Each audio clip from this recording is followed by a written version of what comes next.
আপনারা আনাসের চিঠিটা যদি দেখেন সেখানে সে লিখেছে যে কেন সে জীবন দিতে যাচ্ছে। ব্লকগুলোর কাভারে থেকে থেকে যখন গুলি করতো তখন কাভারে থাকতাম, গুলি শেষ হলে আবার আগানোর চেষ্টা করতাম। 5ই আগস্ট যদি আমাদের গণঅভ্যুত্থানের সফলতা না আসতো তাহলে আমরা হয়তো একটা ভিন্ন বাংলাদেশে থাকতাম। হয়তো আমাদের অনেককে সেই ঘটনার পরে আরও শহীদ হতে হতো। আজকে আমরা আরেক জুলাই মাসে এসে পৌঁছেছি, প্রায় 1 বছরের কাছাকাছি জুলাই গণঅভ্যুত্থানের। যেদিন আনাস এবং জুনায়েদ যেখানে শহীদ হয় সেখানে ঠিক কাছাকাছি আমি উপস্থিত ছিলাম। আমরা 10টা কি 11টার দিকে চানখারপুল দিয়ে, আপনারা জানেন যে আমাদের শহীদ মিনারে সেদিন জমায়েত হওয়ার কথা, সেখানে যাওয়ার চেষ্টা করছিলাম। কিন্তু সেখানে চানখারপুল মোড় থেকে দাঁড়িয়ে এর চারপাশের যেই 5-6টা রাস্তা, সবগুলো রাস্তার দিকে মুখ করে গুলি ছুটছিল। সেখানে পুলিশ ছিল, এপিবিএন ছিল, আরও অন্যান্য বাহিনীর সদস্যরা ছিল। সেখানেই আমাদের ঠিক পাশের গলিতেই আনাস গুলিবিদ্ধ হয়ে শহীদ হন এবং জুনায়েদও শহীদ হন। এবং আমি ছিলাম বুরহানুদ্দিন কলেজের ঠিক সামনের জায়গাটায়। সেখানে আমরা অনেকগুলো রাস্তা সংস্কারের ব্লক ছিল, ব্লকগুলোর কাভারে থেকে থেকে যখন গুলি করতো তখন কাভারে থাকতাম, গুলি শেষ হলে আবার আগানোর চেষ্টা করতাম।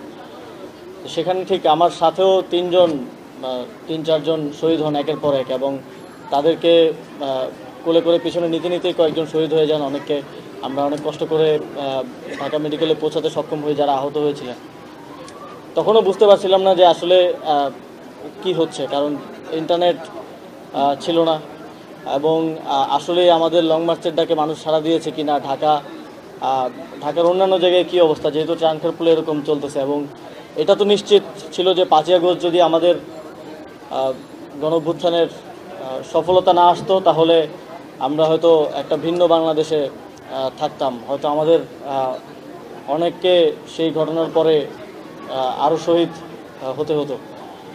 তবে আনাসরা, জুনায়েদরা আমাদেরকে ব্যর্থ হতে দেয়নি। তাদের মতো আরও শত শত মানুষ সেদিন সফলতার জন্য, চূড়ান্ত সফলতার জন্য জীবন দিয়েছে, বন্দুকের গুলির সামনে দিয়ে এগিয়ে গিয়েছে এবং গণভবন দখলের মাধ্যমে এখান থেকে দীর্ঘ 2 যুগ ধরে থাকা ফ্যাসিবাদকে বিতাড়নের মাধ্যমে বাংলাদেশকে একটা নতুন বাংলাদেশ সৃষ্টির সুযোগ তৈরি করে দিয়েছে। এই শহীদদেরকে শুধু স্মরণে রাখা না, তাদের যেই প্রেরণার জায়গা থেকে, যেই দেশপ্রেমের জায়গা থেকে, যেই বাংলাদেশ গড়ার স্বপ্ন নিয়ে, আপনারা আনাসের চিঠিটা যদি দেখেন সেখানে সে লিখেছে যে কেন সে জীবন দিতে যাচ্ছে। এবং লেখার ধরন দেখলেই মনে হবে যে আজকে শহীদ হওয়ার জন্যই যেন আনাস ঘর থেকে বের হচ্ছে।